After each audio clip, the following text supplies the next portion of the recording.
There's a story of two unlikely lovers who barely escape a terrible war. It is 1755. The French and their Indian allies are burning out American settlers who have been pushing into disputed territory along the Canadian frontier. A French soldier describes what happened to one American prisoner.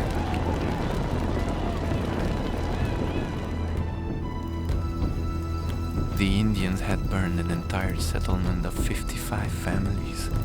One of the 10 prisoners was a young girl named Rachel, born in Virginia of poor parents.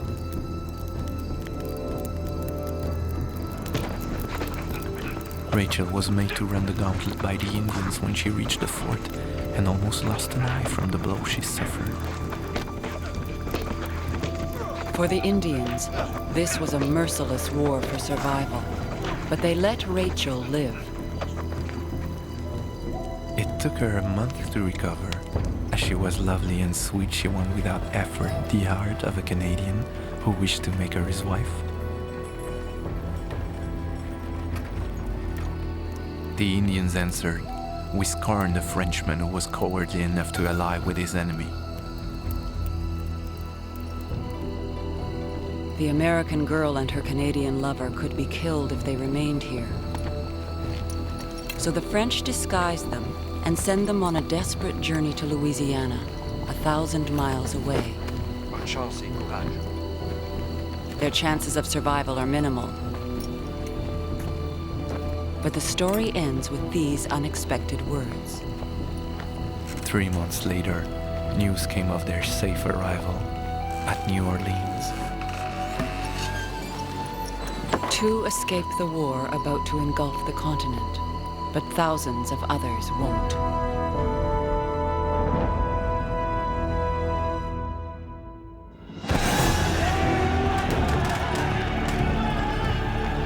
A war is coming that will change the world. It will be fought on every ocean on Earth, with the 5 greatest navies that ever set sail, and the largest armies in the history of mankind. The 7 Years' War will change the destiny of Canada. Large imperial armies will march on her soil, bombard her capital, and burn her villages and towns. Empires will fight each other for possession of the continent. Indian nations will go to war for their homelands. In 1 decade of destruction, the future of everyone on this continent will be transformed forever.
The publisher of the Pennsylvania Gazette has a vision of North America's future.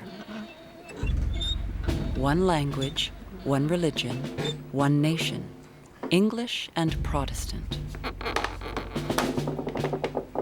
There are 1 million people in the American colonies, and Benjamin Franklin is convinced they will grow to dominate the continent. The million doubling suppose but once in 25 years will, in another century, be more than the people of England, and the greatest number of Englishmen will be on this side of the water.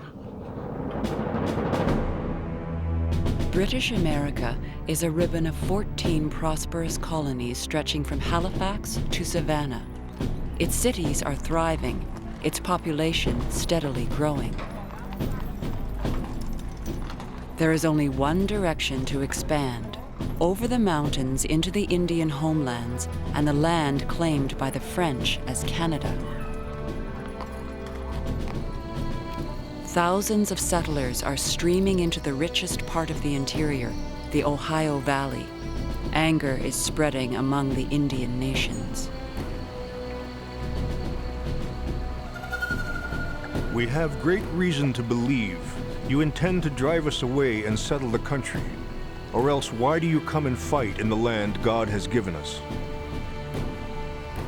Their fears are well-founded. Benjamin Franklin's press is fueling the urge for expansion into the Ohio Valley. Everyone wants part of it.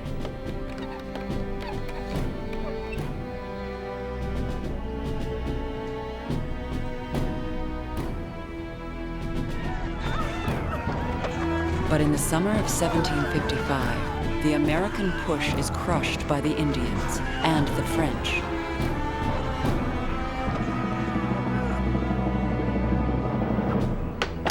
Benjamin Franklin sees no future for English America unless the French are eliminated.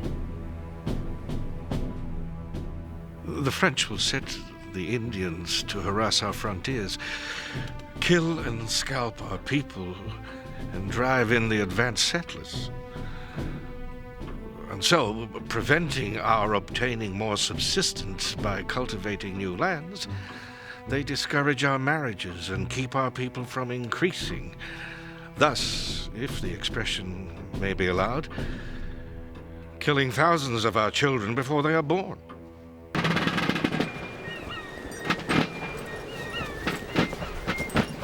Canada, the center of everything that threatens American ambition.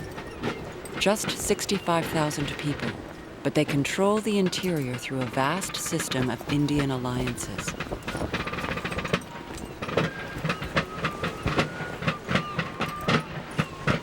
Franklin declares that the French must be driven out, now. The safety and security of all the English colonies in North America, that is, their very being as colonies, make such measure absolutely necessary, and that without any loss of time. The first victims are not even in Canada, but a peaceful population of French-speaking Acadians in Nova Scotia. The American colonists burn their settlements and ship thousands into exile. Massachusetts Governor William Shirley considers it just the first blow against Canada. It is happy for us that we have now a fair opportunity offered of ridding the province of its dangerous neighbors. It would be wounding the serpent in the head. Keep moving. Move along. This way. The battle for the continent has begun.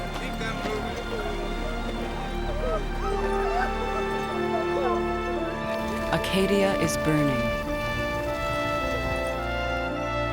The Ohio Valley is a killing ground.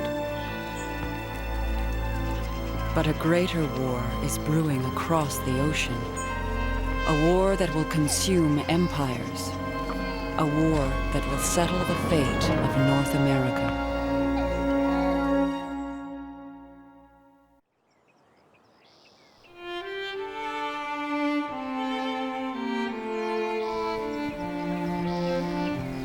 Canada has been rooted here for 150 years. Many families are into their 5th generation. For them, France is a dim memory in stories told by grandfathers. But all of this would change by June of 1756.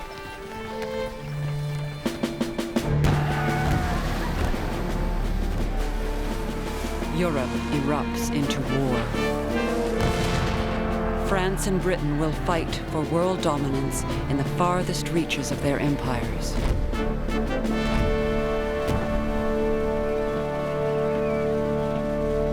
Quebec is now a wartime city. Its streets overflow with French soldiers, Acadian refugees, and native warriors. The Marquis de Vaudreuil is the first Canadian-born governor of the colony. He believes a Canadian should command the French forces here. War in this country is very different from the wars in Europe. The Canadians and Indians would not march with the same confidence under the order of a commander of the troops from France as they would under the officers of this colony. But France is not listening. Paris sends the Marquis de Montcalm to command in the North American War. He has a good military record, but little money. I believed I must accept an honorable commission, but it would also be a sensitive one, which secures my son's fortune. An important goal for a father, but it was a commission I never asked for, nor desired.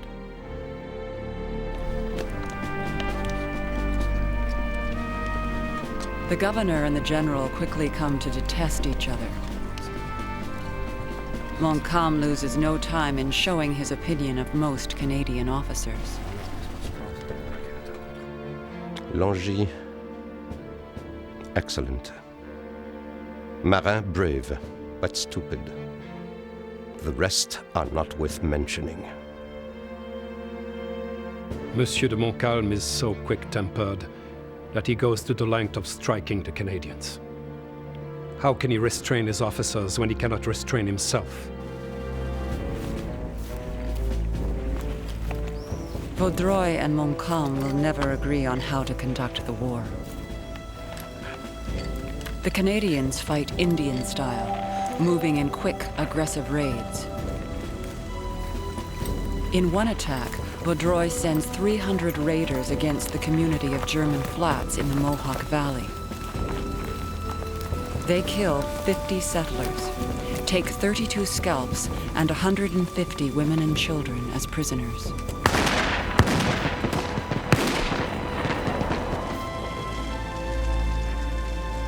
Vaudreuil's war is a war of attrition.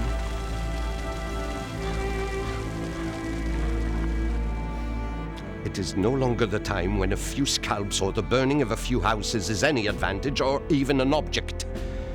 Petty means, petty ideas, petty counsels about details are now dangerous, and a waste of material and time.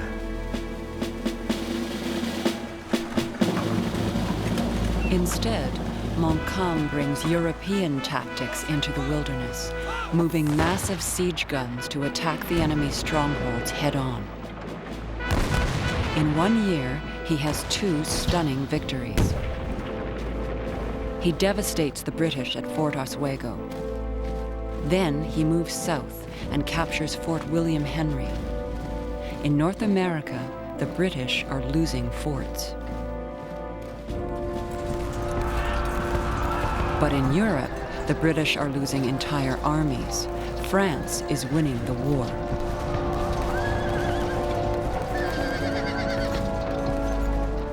A powerful minister, William Pitt, advances a new idea. If Britain can't defeat the French in Europe, then beat them in their colonies. A daring twofold plan is conceived. Invade Canada by land from the American colonies. And by sea, send a massive armada against the fortress of Louisbourg. It will be the greatest naval invasion in North American history.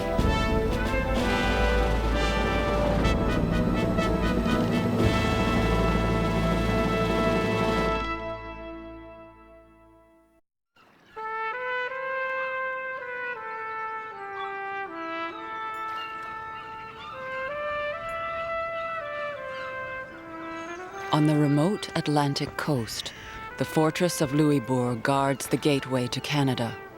To get to Quebec, It must be destroyed.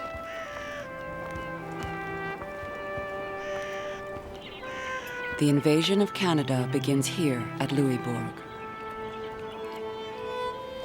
The British fleet arrives on June 1st, 1758, 14,000 men strong.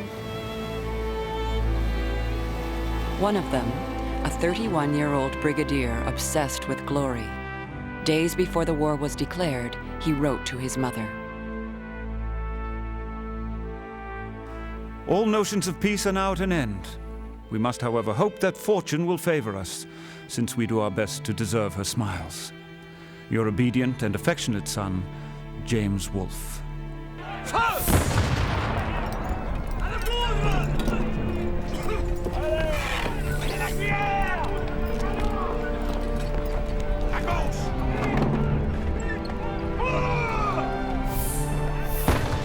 The British fleet begins to bombard the town.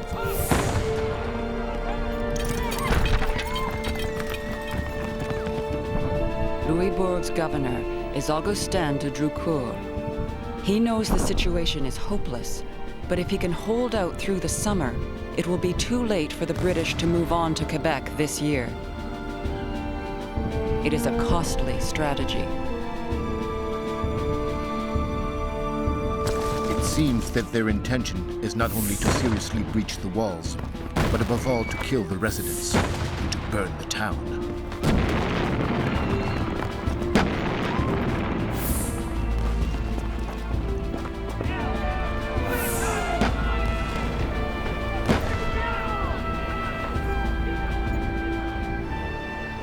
Out of the devastation, a heroine emerges to sustain the garrison's morale. Every morning, Marianne de Drucour, the governor's wife, climbs to the ramparts. This lady has performed such exploits during the siege as must entitle her to rank among the most illustrious of her sex, for she fired 3 cannon every day in order to animate the gunners.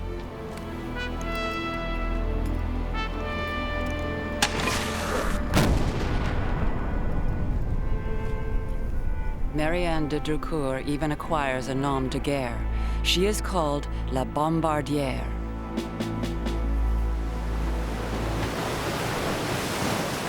The British will have their own hero.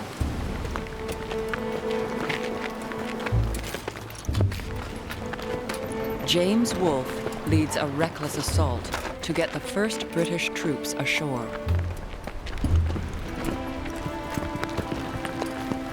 Wolfe establishes a reputation for boldness and daring, but not for mercy.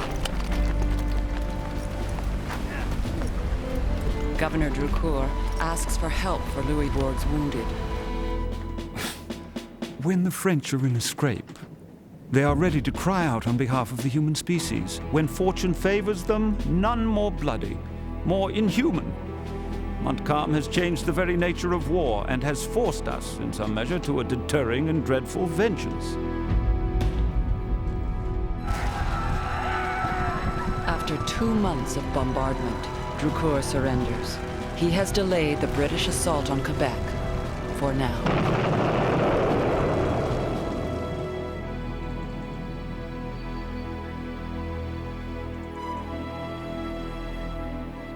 James Wolfe will fight no more battles this year.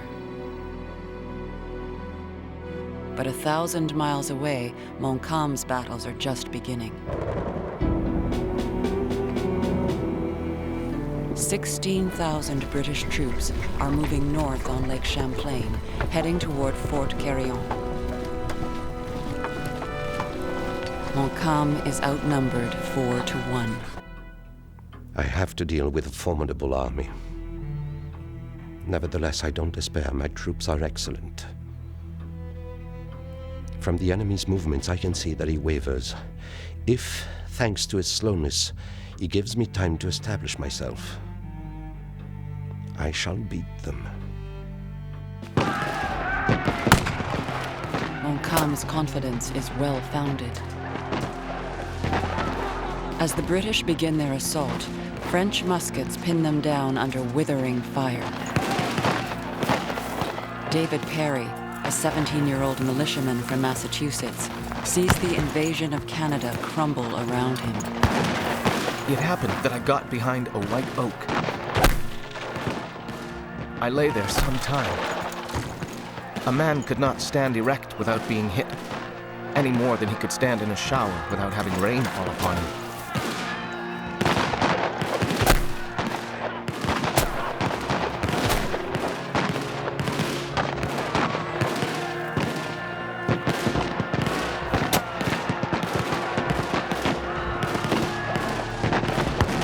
It is a stunning victory. But Montcalm knows he can't count on the same outcome every time. He needs fresh troops. Montcalm sends an emissary to France to plead for 4,000 soldiers to save Canada. Can we hope for another miracle to save us? I trust in God. Come what may, His will be done. I await the news from France with impatience and dread. The answer won't come until spring when the ice breaks in the river. It will be a winter of worrying and waiting.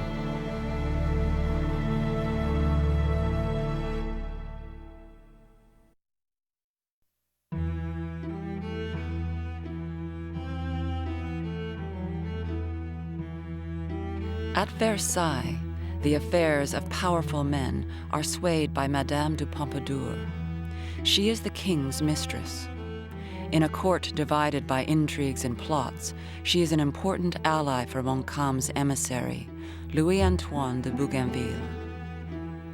Madame de Pompadour showed me the greatest kindness. I often worked with her over the object of my mission. I did not succeed anywhere so well for the common cause as for my personal interest. Bougainville is promoted and awarded the Cross of Saint-Louis. But Versailles is preoccupied with the war in Europe. The Minister of Marine gives Bougainville his answer. This minister loved parables and told me very pertinently that one did not try to save the stables when the house was on fire. I then could obtain for these poor stables only 400 recruits and a few munitions. Bougainville returns to a bleak and hungry Quebec with the bad news from Versailles, and even worse news for Montcalm. One of his daughters has died. Montcalm writes to his wife. I think I would renounce every honor to join you again. But the king must be obeyed. The moment when I see you once more will be the brightest of my life. Adieu, my heart. I believe that I love you more than ever.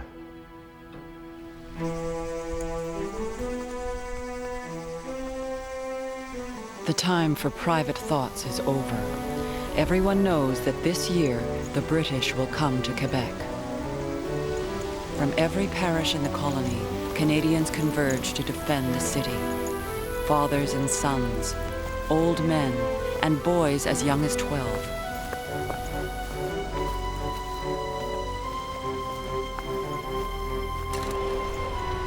"106 extra cannon reinforce the walls.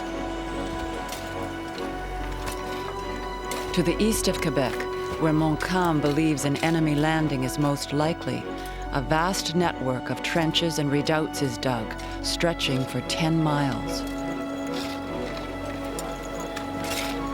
15,000 men are now encamped and waiting, but no one can conceive the immensity of what is heading toward them.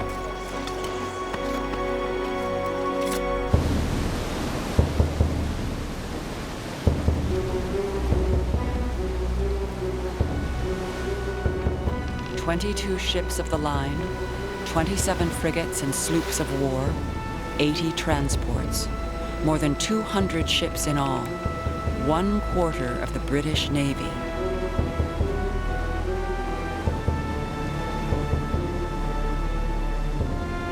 This fleet stretches 100 miles along the St. Lawrence River. In all, there are 9,000 soldiers, 18,000 sailors, more than the entire population of Quebec.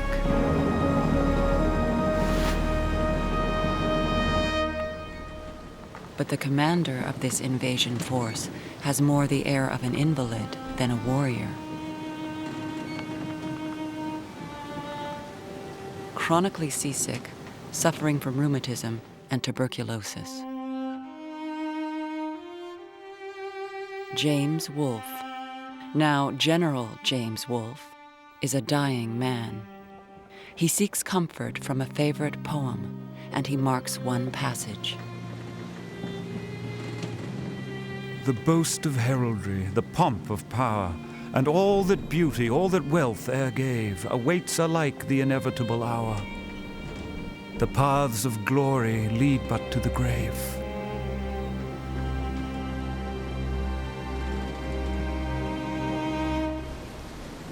Aboard HMS Success, Lieutenant John Knox from Sligo, Ireland. He keeps a daily journal of the British invasion of Canada, a country he's seeing for the first time.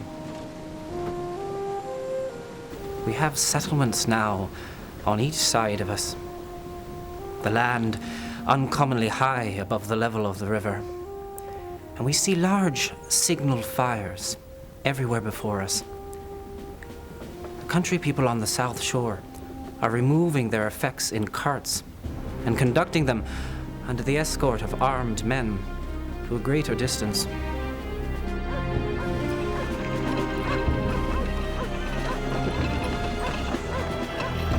As the British fleet approaches Quebec, residents begin fleeing the city.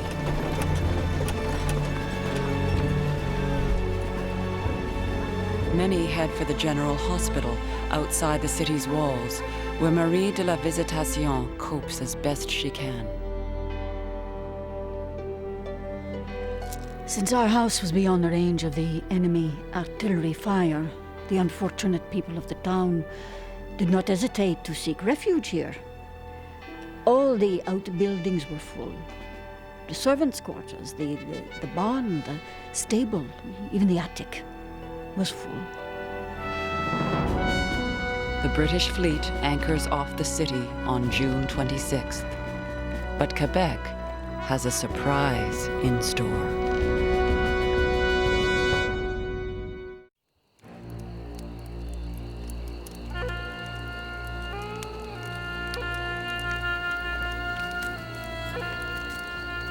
The British land on Ile d'Orléans, facing Quebec, and prepare to launch their attack. But it is Quebec that strikes first.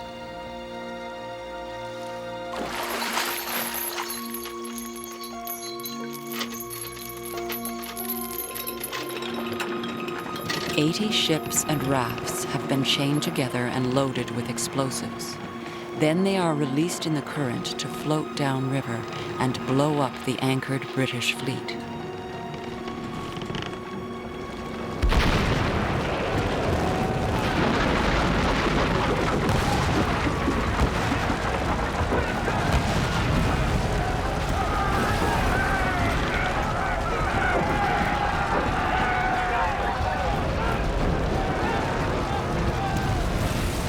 A mile-wide chain of floating volcanoes bears down on the invaders. It becomes the night John Knox will never forget. Nothing could be more formidable than these infernal engines were on their first appearance. They were certainly the grandest fireworks that could possibly be conceived. Awful, yet beautiful. Blaze of floating fires, the bursting of the grenades, the crackling of other combustibles, all which reverberated in the air in the adjacent woods. It afforded a scene, I think, infinitely superior to any adequate description. But the ships have exploded too soon. The British fleet is spared. A citizen watches the fireboats burn uselessly. The project was beautiful, but badly executed. The English who at first were dismayed cried hurrah and mocked our operations.